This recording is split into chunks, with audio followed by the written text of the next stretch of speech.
ਸਤਿ ਸ਼੍ਰੀ ਅਕਾਲ ਜੀ। ਜਿੰਨੇ ਵੀ ਜਲੰਧਰ ਨਿਵਾਸੀ ਨੇ ਸਾਰਿਆਂ ਨੂੰ ਮੇਰੇ ਵੱਲੋਂ ਗੁੱਡ ਈਵਨਿੰਗ, ਸਤਿ ਸ਼੍ਰੀ ਅਕਾਲ। ਜਿਵੇਂ ਕਿ ਆਪਾਂ ਪਿਛਲੇ ਦਿਨਾਂ 'ਚ ਦੇਖਿਆ, ਕੱਲ 19 ਤਰੀਕ ਤੱਕ ਆਪਣੇ ਜਿਹੜੇ ਹੈਗੇ 47 ਕੋਵਿਡ ਦੇ ਮਰੀਜ਼ ਆਲਰੇਡੀ ਜਿਹੜੇ ਹੈਗੇ ਡਿਟੈਕਟ ਹੋਏ ਨੇ। ਅੱਜ ਵੀ ਇੱਕ ਰਿਪੋਰਟ ਪੋਜ਼ਿਟਿਵ ਆਈ ਹੈ। ਇਹ ਗੱਲ ਵੈਸੇ ਚਿੰਤਾ ਵਾਲੀ ਹੈ ਔਰ ਆਪਾਂ ਨੂੰ ਸਾਰਿਆਂ ਨੂੰ ਇਹ ਤਹਈਆ ਕਰਨਾ ਚਾਹੀਦਾ ਕਿ ਆਪਾਂ ਘਰਾਂ 'ਚ ਰਹੀਏ। ਬਟ ਨਾਲੋਂ ਨਾਲ ਇੱਕ ਗੱਲ ਮੈਂ ਤੁਹਾਡੇ ਨਾਲ ਸਾਂਝੀ ਕਰਨਾ ਚਾਹੁੰਦਾ ਕਿ ਇਹ ਜਿਹੜੇ ਕੰਟੈਕਟ ਹੈਗੇ ਨੇ, ਪੁਰਾਣੇ ਜਿਹੜੇ ਕੰਟੈਕਟ ਸੀਗੇ, ਜਿਹੜੇ ਪੋਜ਼ਿਟਿਵ ਕੇਸਿਸ ਨੇ, ਅਸੀਂ ਬੜੀ ਡਿਟੇਲ ਦੇ ਵਿੱਚ ਉਹਨਾਂ ਦੀ ਜਿਹੜੀ ਹੈਗੀ ਹੈ ਚੈਕਿੰਗ ਕਰਾਈ ਹੈ। ਉਹਨਾਂ ਦੀ ਫਰਦਰ ਰਿਲੇਟਿਵਸ ਦੇ ਲੱਭੇ ਨੇ। ਪਰ ਬਾਕੀ ਲੋਕਾਂ ਨੂੰ ਮੇਰੀ ਬੇਨਤੀ ਹੈ ਕਿ ਆਪਣੇ ਘਰਾਂ 'ਚ ਰਹੋ ਤਾਂ ਕਿ ਤੁਸੀਂ ਇਸ ਬਿਮਾਰੀ ਤੋਂ ਬਚੇ ਰਹੋ। ਹੁਣ ਕਿਉਂਕਿ ਕੱਲ 20 ਤਰੀਕ ਸੀਗੀ, ministry of home, central government ਔਰ ਪੰਜਾਬ ਸਰਕਾਰ ਵੱਲੋਂ ਵਿਚਾਰ ਕਰਨ ਉਪਰੰਤ ਜਿਹੜੇ ਪ੍ਰਵਾਸੀ ਮਜ਼ਦੂਰ ਨੇ ਉਹਨਾਂ ਦੀ ਸਮੱਸਿਆਵਾਂ ਨੂੰ ਧਿਆਨ ਵਿੱਚ ਰੱਖਦੇ ਹੋਏ ਇਹ ਫੈਸਲਾ ਲਿੱਤਾ ਗਿਆ ਹੈ ਕਿ ਕੁਝ ਏਰੀਆ ਦੇ ਵਿੱਚ ਜਿਹੜੀ ਇੰਡਸਟਰੀ ਹੈਗੀ ਹੈ, ਉਹ ਮੈਂ ਡਿਟੇਲ ਤੁਹਾਨੂੰ ਦੱਸੂਗਾ। ਉਹ ਇਸ ਸ਼ਰਤ ਤੇ ਚੱਲ ਸਕਦੀ ਹੈ, ਜਾਂ ਤਾਂ ਜਿਹੜਾ ਇੰਡਸਟਰੀਲਿਸਟ ਹੈਗਾ ਉਹ ਜਿਹੜੇ 10 ਜਾਂ 10 ਤੋਂ ਵੱਧ ਜਿਹਦੇ ਕੋਲ ਮਜ਼ਦੂਰ ਨੇ, ਜਾਂ ਤਾਂ ਉਹ ਉਹਨਾਂ ਦੇ ਮਜ਼ਦੂਰਾਂ ਦੇ ਰਹਿਣ ਦਾ ਪ੍ਰਬੰਧ ਆਪਦੀ ਫੈਕਟਰੀ 'ਚ ਕਰੇਗਾ ਔਰ ਉੱਥੇ ਹੀ ਉਹਨਾਂ ਦਾ ਖਾਣ ਪੀਣ ਦਾ, ਸੋਸ਼ਲ ਡਿਸਟੈਂਸਿੰਗ ਦਾ, ਦਵਾਈ ਬੂਟੀ ਦਾ ਸਾਰਾ ਸ਼ੈਲਟਰ, ਸਾਰਾ ਪ੍ਰਬੰਧ ਉੱਤੇ ਹੋਏਗਾ। ਜਾਂ ਫਿਰ ਜੇ ਉਹ ਨੇੜੇ ਦੇ ਕਿਸੇ ਏਰੀਏ ਤੋਂ ਆਉਂਦੇ ਨੇ ਤਾਂ ਪ੍ਰਾਈਵੇਟ ਬੱਸ ਰਾਹੀਂ, ਜਿਹਦਾ ਕਿ ਪਾਸ ਸਾਡੇ ਸਰਕਾਰ ਵੱਲੋਂ ਦਿੱਤਾ ਜਾਵੇਗਾ, ਉਹ ਉਹਨਾਂ ਨੂੰ ਰੋਜ਼ ਲੈ ਕੇ ਆਉਣੇ ਪੈਣਗੇ। ਬਟ ਇੱਕ ਬੱਸ ਦੇ ਵਿੱਚ 40% ਸੀਟਾਂ ਹੀ ਭਰੀਆਂ ਜਾਣਗੀਆਂ ਔਰ ਜਿਹੜਾ ਸੋਸ਼ਲ ਡਿਸਟੈਂਸਿੰਗ ਹੈ ਉਹਨੂੰ ਮੇਨਟੇਨ ਕੀਤੀ ਜਾਏਗੀ। ਇਹ ਜਿਹੜੇ ਏਰੀਆਜ਼ ਨੇ, ਇਹ ਕਿਹੜੀ ਇੰਡਸਟਰੀ ਚਾਲੂ ਕੀਤੀ ਜਾ ਸਕਦੀ ਹੈ ਮੈਂ ਦੱਸ ਦਿੰਦਾ। ਪਿੰਡਾਂ ਦੇ ਵਿੱਚ ਜਿਹੜੀ ਇੰਡਸਟਰੀ ਹੈ ਮਿਊਨਿਸਪਲ ਕਾਰਪੋਰੇਸ਼ਨ ਤੋਂ ਬਾਹਰ, ਸ਼ਹਿਰਾਂ ਦੇ ਵਿੱਚ ਮੈਨੂਫੈਕਚਰਿੰਗ ਤੇ ਇੰਡਸਟਰੀਅਲ ਐਸਟੈਬਲਿਸ਼ਮੈਂਟ ਜਿਹੜੇ ਵੀ ਹੈਗੇ ਨੇ ਸਪੈਸ਼ਲ ਇਕਨੋਮਿਕ ਜ਼ੋਨ ਦੇ ਵਿੱਚ ਨੇ ਜਾਂ ਐਕਸਪੋਰਟ ਓਰੀਐਂਟਡ ਯੂਨਿਟ ਹੈਗੇ ਨੇ ਔਰ ਜਿਹੜੇ ਕਿ ਕਿਸੇ ਇੰਡਸਟਰੀਅਲ ਸਟੇਟ ਜਾਂ ਇੰਡਸਟਰੀਅਲ ਟਾਊਨਸ਼ਿਪ 'ਚ ਨੇ। ਇਸ ਤੋਂ ਇਲਾਵਾ manufacturing industrial unit essential goods ਦੇ ਨੇ, ਜਿਹੜੇ ਕਿ ਦਵਾਈਆਂ ਨਾਲ ਜਾਂ ਰॉ ਮਟੀਰੀਅਲ ਕੋਈ ਐਸੀ ਚੀਜ਼ ਦਾ ਜਿਹੜੀ ਕਿ ਐਸੈਂਸ਼ੀਅਲ ਗੁੱਡਸ ਦੇ ਵਿੱਚ ਫਾਲ ਕਰਦੀ ਹੋਏ। ਫੂਡ ਪ੍ਰੋਸੈਸਿੰਗ ਯੂਨਿਟ ਨੇ ਜਿਹੜੇ ਕਿ ਪਿੰਡੂ ਏਰੀਏ ਦੇ ਵਿੱਚ ਨੇ।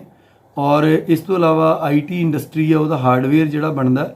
ਮੈਨੂਫੈਕਚਰਿੰਗ ਯੂਨਿਟ ਜਿਹੜੇ ਪੈਕਿੰਗ ਮਟੀਰੀਅਲ ਯਾਨੀ ਕਿ ਡੱਬੇ ਜਾਂ ਕੋਈ ਬੈਗ ਜਾਂ ਕੋਈ ਇਸ ਤਰ੍ਹਾਂ ਦੀਆਂ ਬੋਰੀਆਂ ਵਗੈਰਾ ਬਣਾਉਂਦੇ ਨੇ। ਆਇਲ ਤੇ ਗੈਸ ਐਕਸਪਲੋਰੇਸ਼ਨ, ਬ੍ਰਿਕ ਕਿਲਨ ਮਤਲਬ ਜਿਹੜੇ ਭੱਠੇ ਨੇ, ਇਹਨਾਂ ਦੀ ਆਗਿਆ ਦੇਣ ਲਈ ਇੱਕ 4 ਮੈਂਬਰੀ ਕਮੇਟੀ ਹੈ। ਸਾਡੇ GMDIC ਨੇ ਭੋਲਾ ਸਿੰਘ ਬਰਾੜ ਸਾਹਿਬ, deputy director factories Makhan Singh ji ਨੇ, ਜਗਜੀਤ ਸਿੰਘ ਜੀ ਨੇ ਡਿਪਟੀ ਡਾਇਰੈਕਟਰ ਫੈਕਟਰੀਜ਼ ਔਰ ਬਲਜੀਤ ਸਿੰਘ ALC ਨੇ ਅਸਿਸਟੈਂਟ ਲੇਬਰ ਕਮਿਸ਼ਨਰ।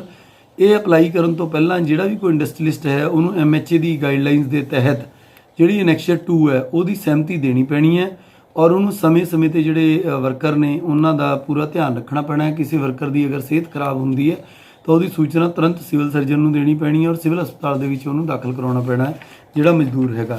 ਜਿਹੜਾ ਅਨੈਕਸ਼ਰ 2 ਹੈ ਮੈਂ ਡਿਟੇਲ 'ਚ ਨਹੀਂ ਦੱਸ ਰਿਹਾ, ਇਹ GMDIC ਦਫ਼ਤਰ ਤੋਂ ਔਰ ਮੇਰਾ ਆਰਡਰ ਜਦੋਂ ਤੋਂ WhatsApp 'ਤੇ ਸਰਕੂਲੇਟ ਹੁੰਦਾ ਤਾਂ ਤੁਹਾਨੂੰ ਪਤਾ ਲੱਗ ਜਾਏਗਾ। ਇਹਦੇ 'ਚ ਮੋਟੇ ਤੌਰ 'ਤੇ ਇਹ ਹੈ ਕਿ ਜਿਹੜਾ ਇੰਡਸਟਰੀਲਿਸਟ ਹੈਗਾ ਉਹਨੂੰ ਆਪਣੀ ਫੈਕਟਰੀ ਦੀ ਜਿਹੜਾ ਗੇਟ ਹੈਗਾ ਜਾਂ ਅੰਦਰ ਕੋਈ ਖਾਣ ਪੀਣ ਵਾਲਾ ਰੂਮ ਹੈਗੇ ਨੇ, ਆਫਿਸ ਹੈ, ਲਿਫਟਾਂ ਹੈਗੀਆਂ ਨੇ, ਪੌੜੀਆਂ ਨੇ, ਵਾਸ਼ਰੂਮ, ਟਾਇਲਟ, ਵਾਲਸ, ਇਹ ਸਾਰੇ ਡੇਲੀ ਸੈਨੀਟਾਈਜ਼ ਕਰਨੇ ਪੈਣਗੇ। ਜਿਹੜੀ ਬੱਸ ਵਰਕਰਾਂ ਨੂੰ ਲੈ ਕੇ ਆਉਂਦੀ ਹੈ 40% ਤੋਂ ਜ਼ਿਆਦਾ ਭਰਨੀ ਨਹੀਂ ਹੈ। ਵਹੀਕਲ ਜਾਂ ਮਸ਼ੀਨਰੀ ਅਗਰ ਕੋਈ ਯੂਨਿਟ 'ਚ ਜਾਂਦੀ ਹੈ ਉਹਨੂੰ ਹਰ ਰੋਜ਼ ਸੈਨੀਟਾਈਜ਼ ਕਰਨਾ ਹੈ। ਥਰਮਲ ਸਕੈਨਿੰਗ ਕਰਨੀ ਹੈ ਐਮਪਲੋਈਜ਼ ਦੀ। ਮੈਡੀਕਲ ਇੰਸ਼ੋਰੈਂਸ ਕਰਾਉਣੀ ਹੈ। ਸਾਰੇ ਐਮਪਲੋਈਜ਼ ਦੀ ਮੈਡੀਕਲ ਇੰਸ਼ੋਰੈਂਸ ਕਰਾਉਣ ਤੋਂ ਬਾਅਦ ਹੀ ਆਗਿਆ ਮਿਲੇਗੀ। ਹੈਂਡ ਵਾਸ਼ ਤੇ ਸੈਨੀਟਾਈਜ਼ਰ ਐਮਪਲੋਈ ਨੂੰ ਦੇਣਾ ਹੈਗਾ। ਵਰਕ ਪਲੇਸ ਦੇ ਵਿੱਚ ਗੈਪ ਰੱਖਣਾ ਬੰਦਿਆਂ ਦੇ ਵਿੱਚ 2-2 ਮੀਟਰ ਦਾ। ਲਾਰਜ ਗੈਦਰਿੰਗਸ 10 ਤੋਂ ਵੱਧ ਦੀਆਂ ਨਹੀਂ ਕਰਨੀਆਂ। ਛੋਟੇ ਗਰੁੱਪਸ ਦੇ ਵਿੱਚ ਐਮਪਲੋਈਜ਼ ਦੀ ਸਿਟਿੰਗ ਅਰੇਂਜਮੈਂਟ ਕਰਨੀ ਹੈ ਔਰ ਸਟੇਅਰ ਕੇਸ ਜਿਹੜੀ ਹੈਗੀ ਹੈ ਉਹ ਅਗਰ ਪ੍ਰਯੋਗ ਕਰਦੇ ਹੋਏ ਹੱਥ ਬਿਲਕੁਲ ਸਾਫ਼ ਰੱਖਣਾ।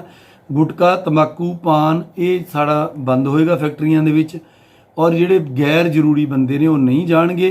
ਜਿਹੜੇ ਵਰਕਰ ਨੇ ਉਹਨਾਂ ਦੇ ਕੋਈ ਪਾਸ ਨਹੀਂ ਹੋਣਗੇ ਕਿਉਂਕਿ ਜਾਂ ਤਾਂ ਉਹ ਅੰਦਰ ਰਹਿਣਗੇ ਜਾਂ ਬੱਸ 'ਚ ਰਹਿ ਕੇ ਆਉਣਗੇ, ਬਹਿ ਕੇ ਆਉਣਗੇ। ਜਿਹੜੇ ਬੱਸਾਂ ਦੇ ਪਾਸ ਨੇ ਉਹ GMDIC ਆਨਲਾਈਨ ਅਪਲਾਈ ਕਰਾਉਣਗੇ ਔਰ ਇਹ ਜਿਹੜੇ ਹੈਗੇ ਨੇ ਸਾਡੇ SDM ਸਾਹਿਬ ਅਪਰੂਵ ਕਰਨਗੇ। ਔਰ ਜਿਹੜੇ ਇਹ ਨਾਲ ਦੀ ਨਾਲ ਅਗਰ ਕਿਸੇ ਦੀ ਸਿਹਤ ਖਰਾਬ ਹੁੰਦੀ ਹੈ ਇਹ ਸਾਨੂੰ ਦੱਸਣਾ ਹੈ ਸਿਵਲ ਹਸਪਤਾਲ ਨੂੰ ਔਰ ਸਾਰੇ ਇੰਡਸਟਰੀਲਿਸਟਾਂ ਨੂੰ ਇਸ ਤੇ ਪਹਿਲਾਂ ਸਹਿਮਤੀ ਦੇਣੀ ਪਏਗੀ। ਫਿਰ ਇਹ ਕਮੇਟੀ ਹੈ ਜਿਹੜੀ ਉੱਥੋਂ ਦੀ ਫੈਕਟਰੀ ਵਿਜ਼ਿਟ ਕਰਕੇ ਅਗਰ ਉਹਨਾਂ ਦੀ ਤਸੱਲੀ ਹੋਏਗੀ ਫਿਰ ਹੀ ਇਹਨੂੰ ਚਲਾਉਣ ਦੀ ਆਗਿਆ ਦਿੱਤੀ ਜਾਵੇਗੀ। ਔਰ ਚਲਾਉਣ ਦੀ ਆਗਿਆ ਇਹ ਨਹੀਂ ਕਿ ਹਰੇਕ ਏਰੀਏ 'ਚ ਹੋਵੇ। ਜਿਹੜੇ ਸਾਡੇ 48 ਕੇਸ ਆਏ ਨੇ, ਜਿਹੜੇ ਏਰੀਏ 'ਚੋਂ ਪੋਜ਼ਿਟਿਵ ਕੇਸ ਆਏ ਨੇ ਉਹਨਾਂ ਨੂੰ ਅਸੀਂ ਕੰਟੇਨਮੈਂਟ ਜ਼ੋਨ ਘੋਸ਼ਿਤ ਕੀਤਾ ਹੈਗਾ।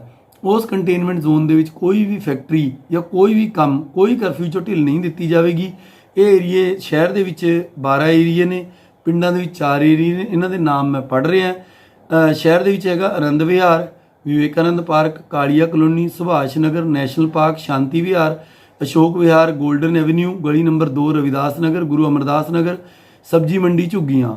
ਫਿਰ ਇਸ ਤੋਂ ਅੱਗੇ ਦੂਜਾ ਏਰੀਆ ਹੈਗਾ ਰਾਜਾ garden extension, Maharaja garden, Tara Singh avenue. ਉਸ ਤੋਂ ਅੱਗੇ ਰਵਿਦਾਸ ਨਗਰ, ਚੰਡੀਗੜ੍ਹ ਮੁਹੱਲਾ, ਸ਼ਿਵਾਜੀ ਨਗਰ। ਉਸ ਤੋਂ ਅੱਗੇ ਮਿੱਠਾ ਬਾਜ਼ਾਰ, ਭੈਰੋ ਬਾਜ਼ਾਰ, ਲਾਲ ਬਾਜ਼ਾਰ, ਕਿਲਾ ਮੁਹੱਲਾ। ਉਸ ਤੋਂ ਅੱਗੇ 5ਵੇਂ ਨੰਬਰ ਤੇ ਹੈ ਨੀਲਾ ਮਹਿਲ, ਕਰਾਰ ਖਾਂ ਮੁਹੱਲਾ।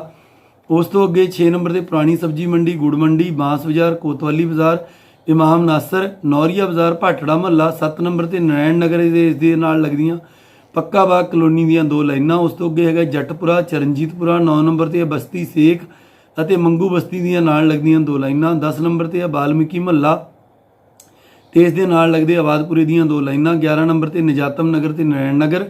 12 ਨੰਬਰ ਤੇ ਮਖਦੂਮਪੁਰਾ। ਇਹ ਸਾਰੇ ਉਹ ਏਰੀਏ ਨੇ ਜਿੱਥੋਂ ਕੋਈ ਨਾ ਕੋਈ ਪੋਜ਼ਿਟਿਵ ਕੇਸ ਆਇਆ ਹੈ।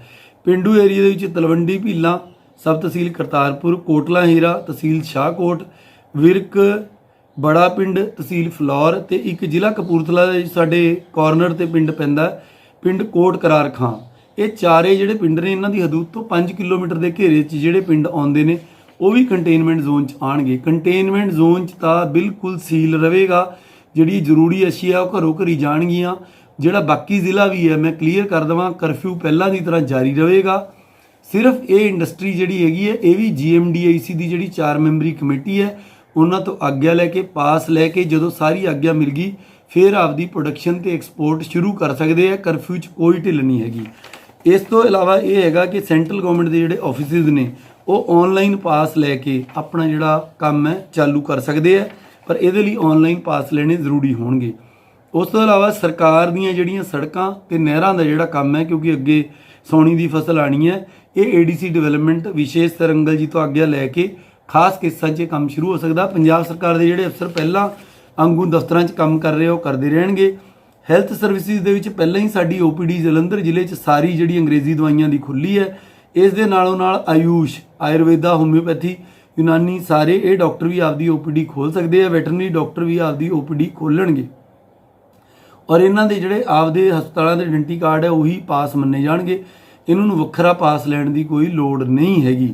ਇਸ ਤੋਂ ਇਲਾਵਾ ਡਰੱਗ ਬਣਾਉਣ ਵਾਲੀਆਂ ਫੈਕਟਰੀਆਂ, ਦਵਾਈਆਂ ਦੀਆਂ ਫੈਕਟਰੀਆਂ, pharmaceutical unit, medical devices, oxygen ਦਾ ਪੈਕਿੰਗ ਮਟੀਰੀਅਲ, ਰॉ ਮਟੀਰੀਅਲ, ਇਹ ਸਾਰੀਆਂ ਜਿਹੜੀਆਂ ਫੈਕਟਰੀਆਂ ਕਿਉਂਕਿ ਇਹ ਜਾਨ ਬਚਾਉਣ ਲਈ ਜ਼ਰੂਰੀ ਨੇ ਇਹ ਵੀ ਆਪਦਾ ਕੰਮ ਸ਼ੁਰੂ ਕਰ ਸਕਦੀਆਂ ਨੇ, ਪਰ GMDIC ਤੋਂ ਇਹਨਾਂ ਨੂੰ ਇੱਕ ਵਾਰੀ ਆਪਦੀ ਆਗਿਆ ਲੈਣੀ ਪੈਣੀ ਹੈ। ਇੰਸ਼ੋਰੈਂਸ ਕੰਪਨੀ ਜਿਹੜੀਆਂ 10 ਵਜੇ ਤੋਂ 5 ਵਜੇ ਤੱਕ ਆਪਦਾ ਸਰਵਰ ਅਪ ਕਰਨ ਦੇ ਲਈ ਔਰ ਆਪਦਾ ਜਿਹੜਾ ਕਲੋਜ਼ਿੰਗ ਦਾ ਕੰਮ ਕਰਨ ਲਈ ਖੁੱਲ੍ਹ ਸਕਦੀਆਂ ਨੇ, ਪਰ ਇਹਨਾਂ ਤੇ ਕੋਈ ਵੀ ਗ੍ਰਾਹਕ ਨੂੰ ਡੀਲ ਨਹੀਂ ਕੀਤਾ ਜਾਵੇਗਾ ਔਰ ਇਹਦੇ ਜਿਹੜੇ ਮੁਲਾਜ਼ਮ ਨੇ ਸੋਸ਼ਲ ਡਿਸਟੈਂਸਿੰਗ ਬਣਾਈ ਰੱਖਣਗੇ ਔਰ ਆਨਲਾਈਨ ਪਾਸ ਲੈ ਕੇ ਹੀ ਇਹ ਆਪਦੇ ਦਫ਼ਤਰ ਦੇ ਵਿੱਚ ਜਾ ਸਕਦੇ ਨੇ। ਇਸ ਤੋਂ ਇਲਾਵਾ ਜਿਹੜੇ ਹੈਗੇ ਨੇ ਆਂਗਨਵਾੜੀ ਵਰਕਰ ਘਰੋਂ ਘਰੀ ਜਾ ਕੇ ਖਾਣਾ ਦੇ ਸਕਦੇ ਨੇ ਬੱਚਿਆਂ ਦਾ, ਔਰ ਜਿਹੜੇ ਕੋਈ ਅਪਾਹਜ ਆਸ਼ਰਮ ਨੇ ਉਹ ਵੀ ਖੁੱਲ੍ਹ ਸਕਦੇ ਨੇ, ਗਊਸ਼ਾਲਾਵਾਂ ਨੇ ਉਹ ਵੀ ਖੁੱਲ੍ਹ ਸਕਦੀਆਂ ਨੇ, ਔਰ ਜਿਹੜੇ ਕੋਈ ਅਪਾਹਜ ਬੱਚਿਆਂ ਦੇ ਆਸ਼ਰਮ ਜਿਵੇਂ ਕਿ ਮੈਂ ਪਹਿਲਾਂ ਦੱਸਿਆ ਬਿਰਧ ਆਸ਼ਰਮ ਹੈ ਉਹ ਖੁੱਲ੍ਹ ਸਕਦੇ ਨੇ। ਪਿੰਡਾਂ ਦੇ ਵਿੱਚ BDPO ਦੀ ਆਗਿਆ ਦੇ ਨਾਲ ਨਰੇਗਾ ਦੇ ਕੰਮ ਸ਼ੁਰੂ ਕਰਾਏ ਜਾ ਸਕਦੇ ਨੇ, ਬਟ ਜਿਹੜੇ ਨਰੇਗਾ ਵਰਕਰ ਨੇ ਉਹਨਾਂ ਨੂੰ ਮਾਸਕ ਪਾਉਣਾ, ਹੱਥ ਧੋਣਾ, ਆਪਸ 'ਚ 2 ਮੀਟਰ ਦੀ ਦੂਰੀ ਬਣਾਏ ਰੱਖਣਾ ਬਹੁਤ ਜ਼ਿਆਦਾ ਜ਼ਰੂਰੀ ਹੋਵੇਗਾ। ਇਸ ਤੋਂ ਇਲਾਵਾ ਜਿਹੜੇ ਟਰੱਕ ਨੇ ਖਾਲੀ ਜਾਂ ਭਰੇ ਹੋਏ ਉਹ ਚੱਲ ਸਕਦੇ ਨੇ ਕਿਉਂਕਿ ਇਹ ਬਹੁਤ ਜ਼ਰੂਰੀ ਨੇ ਸਾਡੇ ਲਈ ਅਨਾਜ ਤੇ ਕਣਕ ਢੋਣ ਦੇ ਲਈ। ਔਰ ਇਸ ਤੋਂ ਇਲਾਵਾ ਜਿਹੜੀ LPG ਦੀ ਸਪਲਾਈ ਹੈ, ਫੂਡ ਪ੍ਰੋਡਕਟਸ ਨੇ, ਮੈਡੀਕਲ ਸਪਲਾਈਜ਼ ਨੇ, ਉਹ ਸਾਰਾ ਕੁਝ ਲੈ ਕੇ ਟਰੱਕ ਭਰੇ ਜਾਂ ਖਾਲੀ ਚੱਲ ਸਕਦੇ ਨੇ ਕਿਉਂਕਿ ਟਰੱਕ ਮੇਨ ਨੈਸ਼ਨਲ ਹਾਈਵੇ ਤੇ ਚੱਲਦੇ ਨੇ। ਨੈਸ਼ਨਲ ਹਾਈਵੇ ਤੇ ਜੇ ਖਰਾਬ ਹੋ ਜਾਣ ਤਾਂ ਨੈਸ਼ਨਲ ਹਾਈਵੇ ਤੇ ਟਰੱਕਾਂ ਨੂੰ ਰਿਪੇਅਰ ਕਰਨ ਵਾਲੀਆਂ ਦੁਕਾਨਾਂ ਕੇਵਲ ਨੈਸ਼ਨਲ ਹਾਈਵੇ ਤੇ ਚੱਲ ਸਕਦੀਆਂ ਨੇ। ਮੁਨਸਿਪਲ ਏਰੀਏ 'ਚ ਕੋਈ ਵੀ ਟਰੱਕਾਂ ਦੀ ਦੁਕਾਨ ਨਹੀਂ ਖੁੱਲ੍ਹੇਗੀ, ਨਾ ਹੀ ਕਿਸੇ ਨਗਰ ਪੰਚਾਇਤ ਜਾਂ ਮਿਊਨਿਸਪੈਲਿਟੀ 'ਚ ਖੁੱਲ੍ਹੇਗੀ। ਇਸ ਤੋਂ ਇਲਾਵਾ ਨੈਸ਼ਨਲ ਹਾਈਵੇ ਤੇ ਜਿਹੜੇ ਟਰੱਕਾਂ ਵਾਲੇ ਵੀਰ ਨੇ ਉਹਨਾਂ ਦੇ ਲਈ ਢਾਬੇ ਖੁੱਲ੍ਹ ਸਕਦੇ ਨੇ, ਪਰ ਮਿਊਨਿਸਪਲ ਏਰੀਏ 'ਚ ਜਾਂ ਨਗਰ ਪੰਚਾਇਤ ਜਾਂ ਮਿਊਨਿਸਪੈਲਿਟੀ ਦੇ ਏਰੀਏ 'ਚ ਕੋਈ ਵੀ ਢਾਬਾ ਨਹੀਂ ਖੁੱਲ੍ਹੇਗਾ। ਜਿਹੜੇ ਨੈਸ਼ਨਲ ਹਾਈਵੇ ਤੇ ਕੇਵਲ ਡਰਾਈਵਰਾਂ ਲਈ ਢਾਬੇ ਖੁੱਲ੍ਹੇ ਨੇ ਉਹ ਡਰਾਈਵਰਾਂ ਨੂੰ ਟੇਕ ਅਵੇ ਭੋਜਨ ਮਤਲਬ ਪੈਕ ਕਰਕੇ ਰੋਟੀ ਦੇ ਸਕਦੇ ਨੇ, ਉਹ ਆਪਦੇ ਟਰੱਕ 'ਚ ਬੈਠ ਕੇ ਕਿਤੇ ਰੋਕ ਕੇ ਖਾਊਗਾ। ਔਰ ਜਿਹੜੇ ਢਾਬੇ ਨੇ ਉਹਨਾਂ ਤੇ ਮਜਲਿਸ ਜਾਂ ਇਕੱਠ ਨਹੀਂ ਕੀਤਾ ਜਾਏਗਾ। ਅਗਰ ਐਸਾ ਹੋਇਆ ਤਾਂ ਐਸੇ ਢਾਬਿਆਂ ਨੂੰ ਸਖਤੀ ਨਾਲ ਬੰਦ ਕਰ ਦਿੱਤਾ ਜਾਵੇਗਾ। ਅਖੀਰ 'ਚ ਮੈਂ ਦੁਬਾਰਾ ਸਪਸ਼ਟ ਕਰ ਰਿਹਾ, ਕਰਫਿਊ 'ਚ ਕੋਈ ਛੋਟ ਨਹੀਂ, ਪਹਿਲਾਂ ਵਾਲੀ ਸਖਤੀ ਪਹਿਲਾਂ ਵਾਂਗੂ ਲਾਗੂ ਰਹੂਗੀ। ਹੋਮ ਸਪਲਾਈ ਤੁਹਾਨੂੰ ਹੋਊਗੀ ਦੁੱਧ ਦੀ, ਸਬਜ਼ੀ ਦੀ, ਫਲਾਂ ਦੀ, ਔਰ ਜਿਹੜਾ ਵੀ ਤੁਹਾਡਾ ਰਾਸ਼ਨ ਹੈਗਾ ਉਹ ਸਾਰਾ ਕੁਝ ਪਹਿਲਾਂ ਵਾਂਗੂ ਘਰਾਂ 'ਚ ਤੁਹਾਨੂੰ ਮਿਲੂਗਾ। ਔਰ ਦਵਾਈਆਂ ਵਗੈਰਾ ਦੀ ਅਸੀਂ 4 ਘੰਟੇ ਪਹਿਲਾਂ ਹੀ ਦੁਕਾਨਾਂ ਖੋਲ੍ਹ ਰਹੇ ਹਾਂ। ਔਰ ਇਹ ਜਿਹੜੀ ਛੋਟ ਹੈਗੀ ਇਹ ਸਿਰਫ ਇਸ ਕਰਕੇ ਦਿੱਤੀ ਹੈ ਕਿ ਜਿਹੜੇ ਪਿੰਡਾਂ ਦੇ ਨਰੇਗਾ ਮਜ਼ਦੂਰ ਨੇ ਜਾਂ ਸ਼ਹਿਰਾਂ ਦੇ ਜਿਹੜੇ ਮਜ਼ਦੂਰ ਨੇ ਉਹ ਆਪਦੀ ਫੈਕਟਰੀ 'ਚ ਜਾ ਕੇ ਅੰਡਰ ਪਰਮਿਸ਼ਨ ਕੰਮ ਕਰ ਸਕਣ, ਤਾਂ ਕਿ ਇਹ ਗੱਲ ਜਿਹੜੀ ਆ ਰਹੀ ਸੀ ਬਾਰ-ਬਾਰ ਮਜ਼ਦੂਰ ਵਰਗ ਜਿਹੜਾ ਹੈਗਾ ਉਹਨੂੰ ਭੁੱਖਮਰੀ ਦਾ ਸ਼ਿਕਾਰ ਹੋਣਾ ਪੈ ਰਿਹਾ।